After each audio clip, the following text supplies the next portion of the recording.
যারা ওই যে এগুলা ঘুরে আসছে সেই মেয়েটাই এগুলা করবে, আর তারাই যোগ দিবে ভাগোয়া লাভ ট্র্যাপে। ভাগোয়া লাভ ট্র্যাপ কি? এটা হচ্ছে ভারতীয় র এজেন্ট ইসকনের একটা ষড়যন্ত্র উদ্দেশ্য।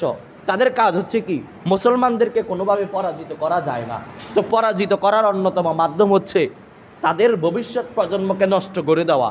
আর ভবিষ্যৎ প্রজন্মকে নষ্ট করার জন্য প্রথম টার্গেট মুসলিম মেয়েরা, প্রথম টার্গেট মুসলিম ছেলেরা। মুসলিম মেয়েদের গর্ভের মধ্যে হিন্দু গেরুয়া সন্ত্রাসীদের সন্তান দিয়ে তারা পালিয়ে যায়। এভাবে করে তারা আমাদের এই দেশটাকে অস্থিতিশীল করতে চাইতেছে। এটার জন্য মোহতারাম হাজরিন আমরা দায়ী। আমার কথা ভালো লাগুক আর না লাগুক, আরেকটু বলি, আমাদের দেশে ছেলের স্বামীর ছোট ভাইকে কি বলা হয়? দেবর। কি বলে? দেবর। দেবর শব্দটার মূল, এই শব্দটা বের হয়েছে ফার্সি শব্দ থেকে। এটার মূল উচ্চারণ হচ্ছে দিওয়াবর। দ্বিবার্ষিক আলোচনা, দ্বিবার্ষিক ওয়াজ মাহফিল মানে কি? দ্বিবার্ষিক মানে কি? দ্বিতীয় বর্ষ। দ্বিকক্ষ মানে কি? দ্বিতীয় কক্ষ। দ্বিমঞ্জিল মানে কি? দ্বিতীয় মঞ্জিল। এবার দ্বিবর মানে কি বলেন? দ্বিবর মানে কি? দ্বিতীয় স্বামী, দ্বিতীয় বর। এটা হিন্দুয়ানি সংস্কৃতি, আমাদের সংস্কৃতি না। তাহলে আমরা কেন ছোট ভাইকে দ্বিবর বলি? তার মানে কি একজন নারী দুইজন স্বামী? ভাবি কাকে বলে? ভাবুক ছেলেটি, আমাদের বাংলা বইয়ে কবিতা আছে।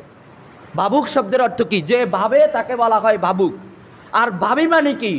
ভাবি মানে যে নারীকে কল্পনা করা যায় তাকে বলা হয় ভাবি। এটা তো হিন্দুয়ানি শব্দ। আপনি কেন আপনার বড় ভাইয়ের বউকে ভাবি বলবেন?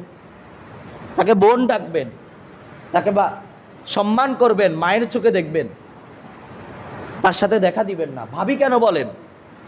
দেবর কনে বলেন, তাকে বড় ভাই বলবেন, ছোট ভাই বলবেন। কই অন্য দেশে তো দেবর বলে না, আমাদের দেশে দেবরটা পাইলেন কোথায়? প্রত্যেক শব্দে শব্দে যখন দেবর বলেন তখন এটা কোন দিকে যায় চিন্তা করছি আমরা।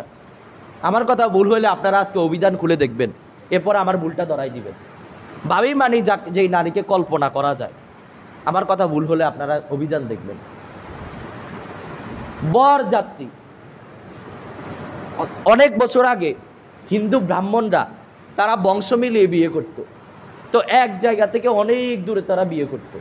তো বিয়ে করে আসার সময় মেয়ের বাবা কি করত? কনের সাথে দামি দামি জিনিসপত্র দিত।